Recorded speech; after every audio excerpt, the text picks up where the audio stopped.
So recapping a little bit, Luffy ends up punching Clawhador in the face from far, far away. Everybody at this point is freaked out because Luffy's a rubber man once again. Nobody sees rubber man out here like this, stretching and everything. So they're like, whoa, rubber man, oh my gosh. He just punched him in the face and he's all the way over there. And they're all kind of outraged. As Clawhador is laying on the floor all kind of beat up because he got punched in the face, Usopp's pirate gang, the three Jits, come over and start beating him in the face with pots and pans and broomsticks. And it's just kind of crazy. At this point, you're thinking they're definitely going to be unalive. But somehow I thought Clawhador probably had a little bit of heart, because he didn't just upright choke the Jits out and just unalive him. He kind of just walked over to Usopp and he just kicked him in the stomach. So maybe he just hates team. After this, Usopp's on the ground and he's all pretty much hurt, and then he's like telling the Jits like, go protect Kaya, you gotta run away. At first they don't want to run away and leave him, but then they're like, you gotta run away and protect Kaya, this is an order, I'm your captain, you know, yada yada yada. Now at this point we still got Zoro trying to fend off this big bag dude that got hypnotized by Django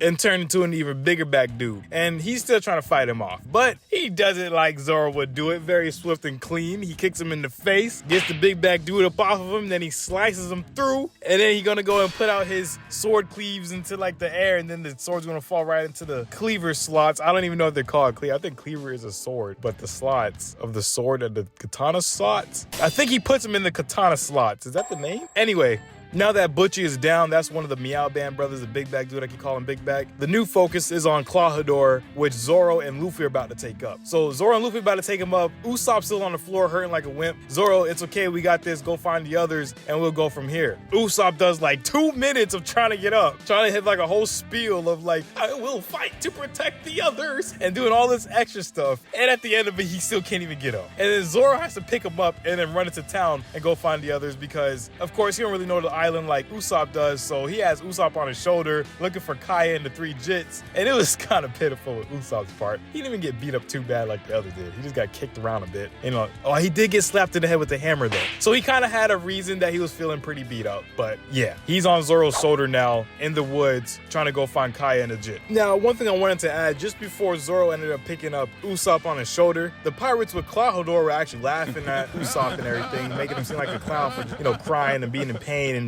you know, not being able to get up. And then Luffy was like, why are you laughing at him? And he ends up throwing a big ass rock on him. So of course, once again, it shows that Luffy has heart. He hates seeing his dudes go down. He really loves his friend, like most shonen type anime. I'm really starting to see a trend. We now just have Luffy and Clawhador going at it, and Luffy kind of just has to test his strength against him. So he's, you know, doing his rubber powers, using his foot, his hand, his arm, both his feet, using it as a spear or a dagger. And you know, is some of them tagging Clawhador, some of them not, some of them getting past him. They're kind of just feeling each other out at this point. And then as Luffy was testing out one of his other stretch punches, Captain Kuro gonna go ahead and stand on his arm all swiftly as his arm's going through the air, and then he runs up his arm and kicks Luffy in the face. And I'm like, dang, that boy got kicked, he got stomped. You know, I feel pretty bad. I just know Luffy was, you know, he was feeling kind of touched about that kick. Anyway, all of Captain Kuro's men at the bottom started cheering. They're like, yeah, Captain Kuro, that's our captain. He the coolest, man. Yeah, he's strong. And then Kuro's like, shut up. I hate that name. Don't call me that anymore. And then we go into the backstory of Captain Kuro's life and how he got to where he was now. So Captain Kuro doesn't like being Captain Kuro because he has to deal with the military coming for him 24/7, the Marines specifically, because they're on water. And then he starts going back into like why he hates being a captain. He hates his cursed life. He never wants to be a captain ever again.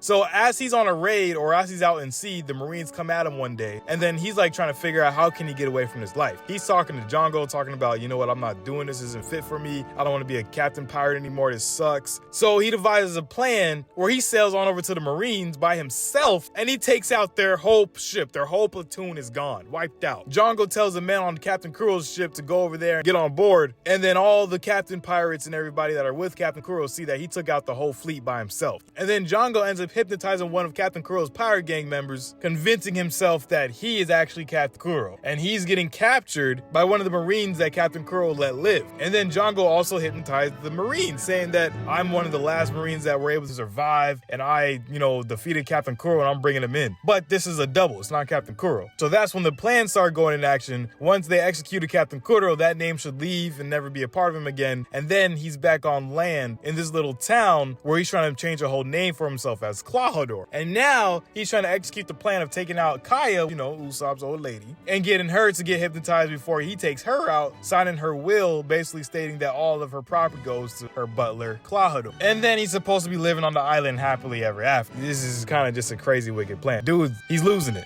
Anyway, after this whole backstory, Luffy then grabs a big old rock. He shoves it in Captain Kuro's running direction. And as Captain Kuro's about to stab Luffy with his, finger claw hands, he ends up getting it stuck into the rock. Luffy breaks off all the swords on his little fingers and then slams the rock in his face. He just disrespects it. He got his leg back. Cutscene to the forest. We got Django, the hypnotist dude, leveling out the forest. He's taking out all the trees with his little blade, trying to figure out where Kaya is in the 3 jits. Now we obviously see Buddy isn't really too smart. So he's trying his best, trying to find where the 3 kids are hiding along with Kaya. And I'm not gonna lie, they low-key tried to waste like 5 minutes on this little scene that could have been summed up in about 2. But I'm guessing they're just giving time for the animators to make the rest of the episode. So cutscene back to Luffy and Klahadore. After he got smacked in the face with a rock, his pirate gang tried to give him a little bit of a cheer up, saying, "Come on, you can still do it, Captain Kuro, you got this." And they're like, "Don't call him Captain Kuro, they call him Klaha something." Klaha something?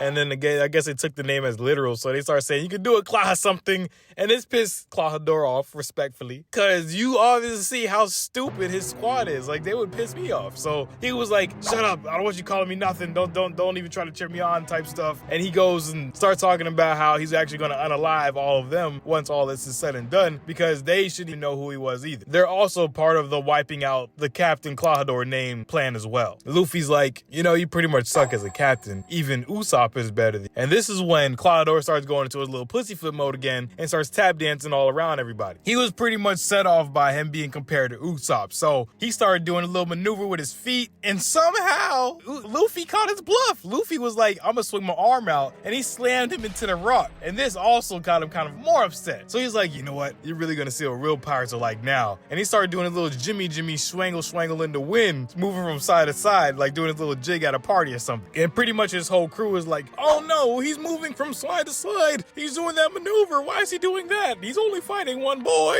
And when he says that part, he's only fighting like one guy, it's pretty much symbolizing that he used his same maneuver with the Marines on the pirate ship back when he first started this whole plan. And that's what allowed him to take out all those dudes. So you already know this is about to be some pretty dope maneuver. So he starts going around shimmying from side to side, and next thing you know, everything is getting cut up in sight. And then one of the guys said when he's like this, he doesn't know what he's cutting up. He's just making sure he cuts up everything. And he's cutting up so much stuff that he don't even care what he cuts up. Man, woman, or child, he gonna cut him up. Luffy's still standing stoic as possible, trying to hone in his composure so he can focus. And then he ends up finding him. Somehow he just felt his sixth sense going off, and he was able to grab Kuro and he throw him on the ground. Now, Kuro, he got up all slowly. Of course, he was kind of, he got thrown on the ground just now pretty hard. But it was kind of interesting because that being his best move, he didn't really show any panic. He kind of just got up. He walked over to Luffy, put his swords in his face, and then he kind of walked away and started shimmying again. Gonna go ahead and do like his second round of what he was trying to do. I know it was kind of weird, but I'm like, shouldn't he have been more like, "Oh no, that was my best move"? But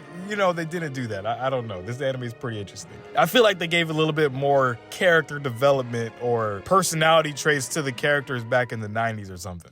Anyway, cut scene back to the gang in the forest. The Jits end up devising a little plan in order to say like they gave up, but it's obviously a trap. Django knows it's a trap too, but somehow falls into the trap. He gets tripped, and then he gets some pepper poured on his eyes. He starts sneezing and everything, and then they slam him in the nuts with the pan. So they kind of did their little bit of work on him, but it doesn't really last too long because he ends up catching one of the Jits by the neck as they're about to jump, and he throws them into a tree, throws the other 2 Jits into the tree, and then he ends up having Kaya write the will, and he's about to take her out. But just when he's about to take her out, Usopp pops up at the nick of time with Zoro, and then Zoro starts running after Django full speed while he has Kaya in the chokehold. Cut back to the main fight, and Luffy's still dealing with Klahadore's shimmy maneuver that makes him disappear and cut everything up, and Luffy's really trying to hone in. He then goes to that stoic blank look again, and just as Klahadore is about to swipe him in the face for his last attack, doing a little disappearing act, he moves back right out of his reach, and he's like, "Aren't you tired, bro? You've been running and dancing around this whole time." And he just did it like it was like nothing.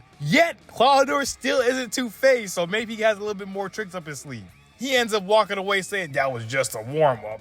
and Luffy just allows him to walk away. And then he starts shimmying once again. So he starts shimmying for 3 times in a row, not really dealing any damage, and Luffy's still allowing it. I don't get this anime, but I'm going with the flow. Clawhador goes back to disappearing and running on walls, and then Luffy finally grabs him because I guess he just understands how his movements are going now. And he grabs him, misses with the first reach, and then he grabs him by the ankle on the second reach and kind of just wraps around his body in like a weird bear hug look. Once again, pause. But then the whole pirate captain crew of Captain Kuro starts yelling, yeah, get him, rubber guy, because now they want to live, seeing that Clawhador is just going to kill him anyway. And Luffy stretches his head all the way back to them talking about, you're not allowed to cheer for me, and then he headbutts Clawhador in the face. Very interesting. Cut back to the forest. Django has Kaya in the chokehold once again, but just before Zoro's about to get to her, the Jits run up and shove a shovel up Django's backside, and then he's like,